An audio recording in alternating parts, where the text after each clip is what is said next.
Hello, welcome my dear students. Welcome to my channel concept वाला math bye हर्ष। तो आज हम लोग कुछ क्वेश्चंस को करने वाले हैं तो जो कि प्रोपोर्शनैलिटी और रेशियो पे बेस्ड होगी। तो ये कॉन्सेप्ट आपको और गहराई से समझ में आ जाएगी टाइम स्पीड डिस्टेंस की।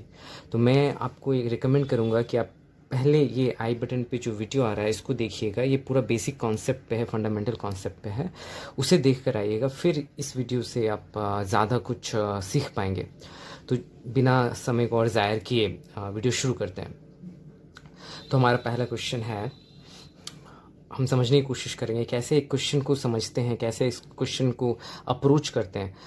प्रॉब्लम सॉल्विंग स्किल्स भी सीखेंगे और कैसे हम रेशियो और प्रोपोर्शनैलिटी का जो कॉन्सेप्ट है, कोर कॉन्सेप्ट, उसको अप्लाई करके सॉल्व करेंगे विदाउट फॉर्मूला। तो यहाँ पे आप देख सकते हो क्वेश्चन क्या कह रहा है। A car travels at a speed of 20 kilometre per hour for 3 hours. एक कार है जो 20 किलोमीटर प्रति घंटे की गति से 3 घंटे तक चली है। एक और कार है, another car travels with speed of 30 kilometre per hour for same duration. एक दूसरी कार है, वो भी जा रही है लेकिन इसकी गति डिफरेंट है। वो 30 किलोमीटर प्रति घंटे की स्पीड से सेम ड्यूरेशन के लिए, मतलब 3 आवर्स के लिए चली होगी। So find the ratio of distance travelled by the two cars. तो आपको निकालना है कि डिस्टेंस का रेशियो, दोनों कार तो कुछ दूरी तक चली होगी, राइट। तो दोनों जितना दूरी चली है उसका रेशियो आपको फाइंड आउट करना है।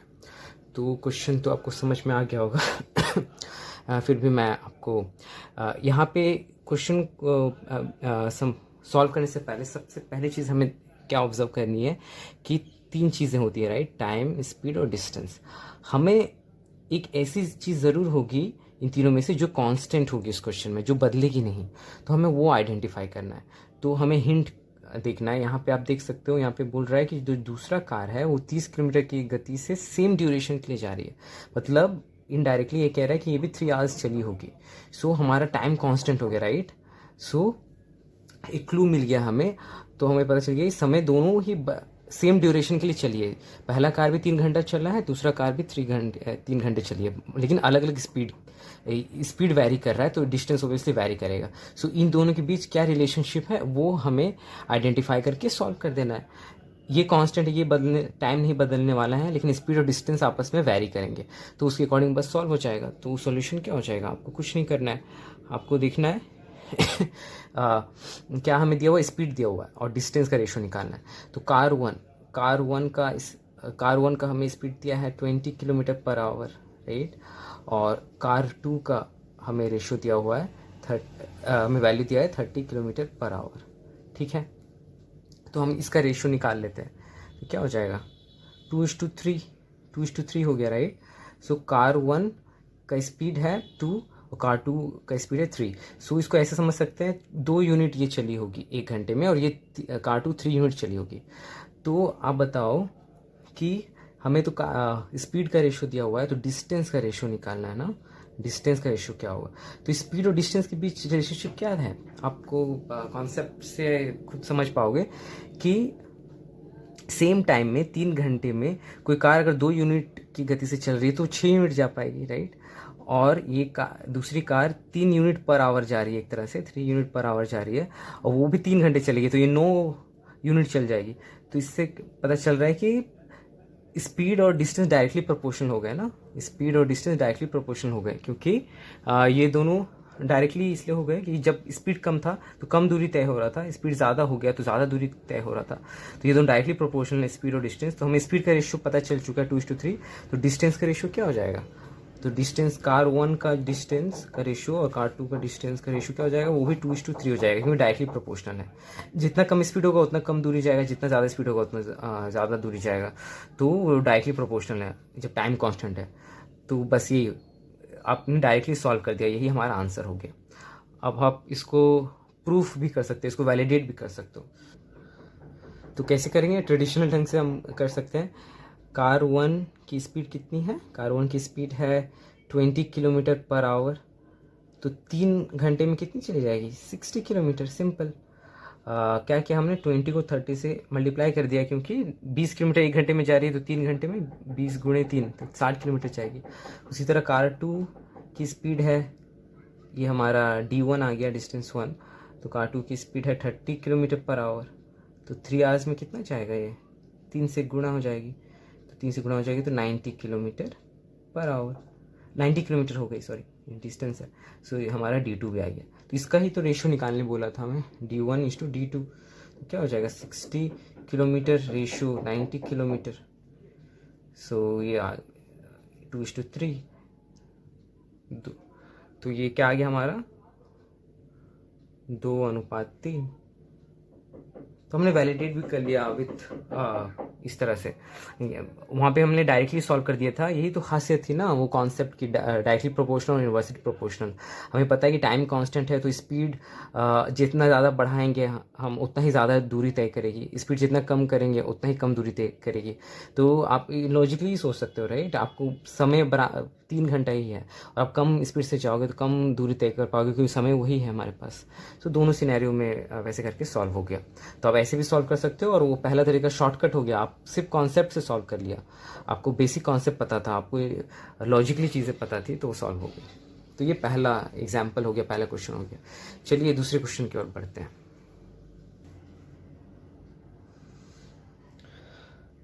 तो चलिए ये बहुत इंटरेस्टिंग क्वेश्चन है, तो इसे पढ़ते हैं। Car 1 starts from point A, car 2 starts from point B. तो हम एक ड्राइंग कर लेते हैं, इससे बहुत, जब हम चीज़ें विजुलाइज करते हैं ना, विजुलाइज, तो चीज़ें आसान हो जाती है। तो ए और बी पॉइंट है, तो कार 1 हमारा यहाँ से चलना शुरू हुआ, और कार 2 हमारा यहाँ से चलना शुरू हुआ बी से, पॉइंट बी से। Both starts at the same time, ये बहुत इंपॉर्टेंट चीज़ है, both starts at the same time, दोनों एक ही समय में चालू है।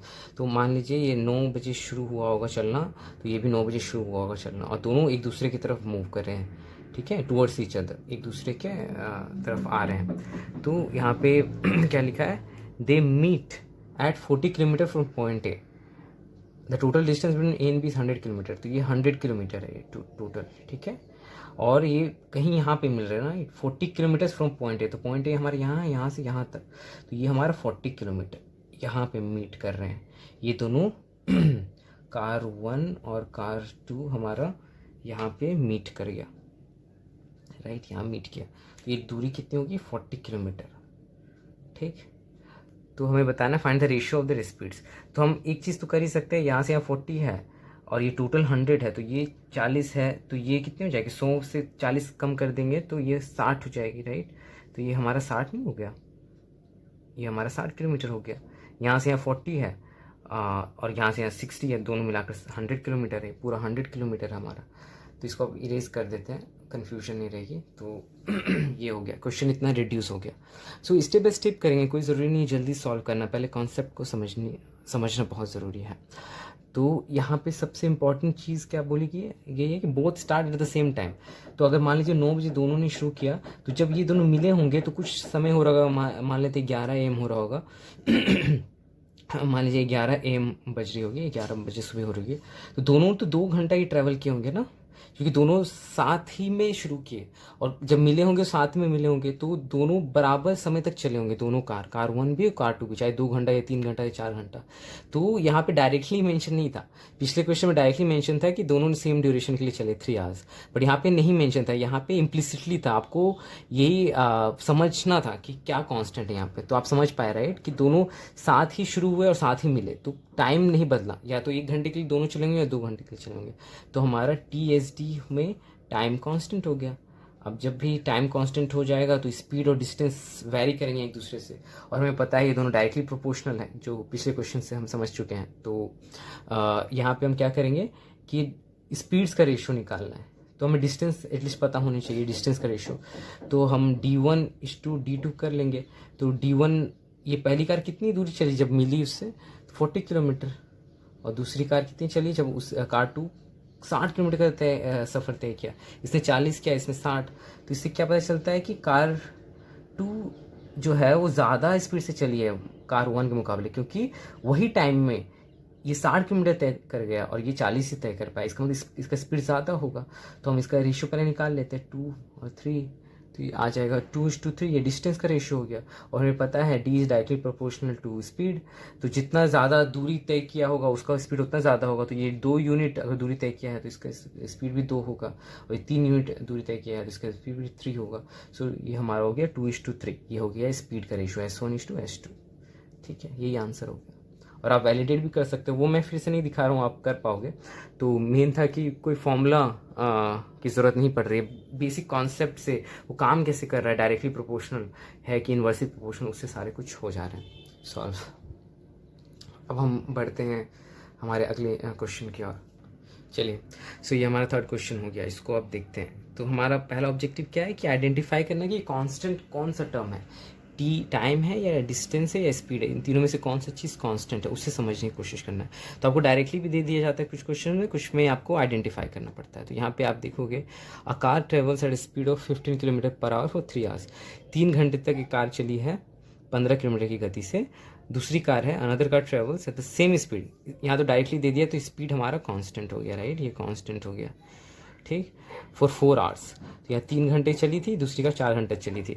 तो रेशियो बताना है कि कितना डिस्टेंस का रेशियो बताना है। तो हमें एटलीस्ट क्या दिया हुआ है, टाइम दिया हुआ है, और स्पीड सेम दिया हुआ है। ठीक है, तो हम देखते हैं कैसे हम डिस्टेंस का रेशियो निकाल पाएंगे।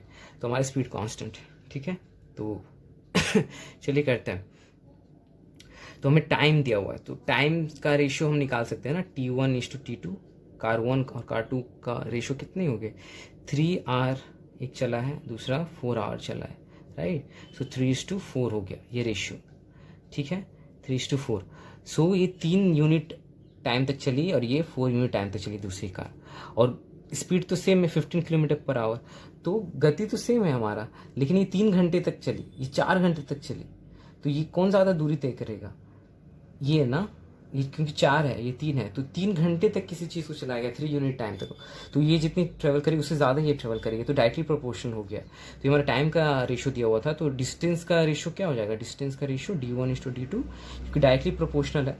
तो जितना ज़्यादा वक्त दिया जाएगा, क्योंकि हमारा स्पीड सेम है, तो ये 3 घंटे तक इसे चलाया गया होगा, इसे 4 घंटे, तो ये कम दूरी तय की होगी, ये ज़्यादा दूरी तय की होगी, तो डायरेक्टली प्रोपोर्शनल हो गया। तो 3:4 हो गया हमारा डिस्टेंस का भी रेशियो, हमारा डिस्टेंस का भी रेशियो यही हो गया, ठीक है। बस, और जो वैलिडेट करने वाला है मैंने फर्स्ट क्वेश्चन में दिखा दिया था, आप ये आपका होमवर्क होगा, ये आपका एक टास्क होगा, आप कैसे इसको वैलिडेट करोगे ट्रेडिशनल ढंग से, वो आप कर सकते हो। तो कितनी आसानी से हो जा रहा है, आपको कुछ कैलकुलेशन करने की ज़रूरत नहीं है, कुछ फॉर्मूला यूज़ करने की ज़रूरत नहीं है, बस आप कॉन्सेप्ट से सॉल्व कर रहे हो, डायरेक्टली और इनडायरेक्टली, इन्वर्सली प्रोपोर्शनल और रेशियो के बेसिक कॉन्सेप्ट से। तो अब चलते हैं अपने अगले क्वेश्चन की तरफ। तो TSD आइडेंटिफाई करना है, इसमें कांस्टेंट क्या है, क्या कह रहा है ये, car 1 takes 4 hours to travel 100 kilometre distance, ठीक है, 4 घंटे लग रहे हैं कार 1 को 100 किलोमीटर जाने में, कार 2 को 10 घंटे लग रहे हैं सेम ही डिस्टेंस जाने में, तो हमारा डिस्टेंस कांस्टेंट हो गया, right. Find the ratio of the speeds, speed का रेशियो बताना है दोनों कार का। तो यहाँ पे साफ साफ समझी जा सकती है कि 4 घंटे लग रहे हैं ना इसको इतना दूरी जाने में, और इससे कार 2 को 10 घंटे लग रहे हैं, इसका मतलब ये स्लो है, ये फास्ट है, ये स्लो है, राइट। कार 1 फास्ट हो गया ना, ये पूरा कॉमन सेंस है, मैथ्स और कुछ नहीं है, ठीक है, रीजनिंग है। 4 घंटे में ये 100 किलोमीटर चल जा रहा है, इसे 10 घंटे लग रहे हैं वही दूर जाने में, तो कार 1 की ज़्यादा होगी राइट स्पीड कार 2 से। तो find the ratio of the speed, so हमें क्या दिया हुआ है, टाइम दिया हुआ है, राइट, टाइम का रेशियो दिया हुआ है, टाइम का रेशियो क्या है 4:10, ठीक है, तो 2:5, तो 2 यूनिट टाइम लग रहा है कार 1 को, और 5 यूनिट टाइम लग रहा है कार 2 को। तो इससे आप क्या समझ रहे हो कि ये 2 ही यूनिट, मतलब 2 घंटे में ही 100 किलोमीटर पहुंच जा रही है, और इसे 5 घंटा लग रहा है वो सेम ही दूरी तय करने में, ठीक है। तो इसका मतलब, इसका भले ही इसे कम वक्त लग रहा है, इसका मतलब इसकी स्पीड ज़्यादा होगा, ये कम है, इसका टाइम कम है, राइट, इसका टाइम कम है, इसका मतलब स्पीड ज़्यादा होगी, स्पीड उतनी गुना ज़्यादा होगी, और इसका टाइम ज़्यादा लग रहा है, राइट, टाइम ज़्यादा लग रहा है, इसका टाइम ज़्यादा लग रहा है, तो उतनी कम स्पीड होगी, तो टाइम ज़्यादा लग रहा है, इसका मतलब स्पीड कम गति से ही चली होगी, तो ये टाइम का रेशियो क्या हो गया 2:5, तो स्पीड का रेशियो इन्वर्सली हो जाएगा, तो टाइम हमारा क्या हो गया, टाइम हमारे इन्वर्सली प्रोपोर्शनल हो गया स्पीड के, ठीक है। टाइम ज़्यादा लग रहा है मतलब स्पीड कम है, और टाइम कम लग रहा है मतलब स्पीड ज़्यादा है, तो इन्वर्सली को कैसे डिनोट करेंगे, इसको ये आ जाएगा बटे में, राइट। तो इसको हम इधर ले चले जाएंगे, इसको इधर ले चले जाएंगे तो 2:5, सॉरी, तो इसको इधर ले चले जाएंगे, इसको इधर ले चले जाएंगे तो 5:2 हो गया। तो ये हमारा रेशियो हो गया स्पीड का, ठीक।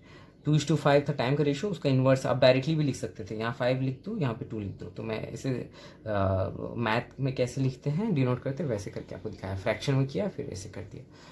तो बस आज के लिए बस इतना ही। तो ये 4 क्वेश्चंस इसलिए करवाए मैंने क्योंकि अगले लेक्चर में हम लोग जो एग्ज़ाम में क्वेश्चंस आ चुके हैं, एसएससी में, बैंकिंग में, इवन कैट एग्जाम्स में, और जहाँ भी एग्जाम में पूछे जाने वाले क्वेश्चन वो करवाएंगे। ये मैंने खुद से क्वेश्चंस क्रिएट किए ताकि आपके जो फंडामेंटल स्ट्रांग हो जाए अब तक टाइम स्पीड डिस्टेंस का कॉन्सेप्ट के साथ, जो ratio and proportionality, directly proportional और इन्वर्सली प्रोपोर्शनल, वो एक मजबूत हो जाए आपका। फिर हम अगले लेक्चर में, जो लेक्चर 4 आने वाला है इस सीरीज़ का टाइम स्पीड डिस्टेंस का, वहाँ पे हम क्वेश्चन को सॉल्व करेंगे। तो ये एक फाउंडेशनल था। 2 क्वेश्चंस और मैं बता सकता था, पर आई थिंक इतना इनफ होगा। 2 क्वेश्चंस और बता सकता था, पर मैं वो अगली वीडियो में कवर कर दूंगा क्योंकि वीडियो लंबी हो जाएगी। तो आज के लिए बस इतना ही, और आपका बहुत बहुत धन्यवाद यहाँ तक देखने के लिए। Thank you so much. और थोड़ी भी हेल्पफुल लगे और थोड़ा भी रेलेवेंट लगे तो प्लीज़ सब्सक्राइब और लाइक और शेयर कर सकते हैं इस वीडियो को। और मैं ये वीडियोस रेगुलरली लाता रहूँगा। अभी टाइम स्पीड डिस्टेंस की सीरीज़ चल रही है, सो ग्रेजुअली हम लोग हर चीज़ कवर करने वाले हैं। और कोई भी एग्ज़ाम कहीं भी आप घबराएंगे नहीं मैथ से, क्योंकि आपको कॉन्सेप्ट आपका मजबूत रहेगा। Thank you.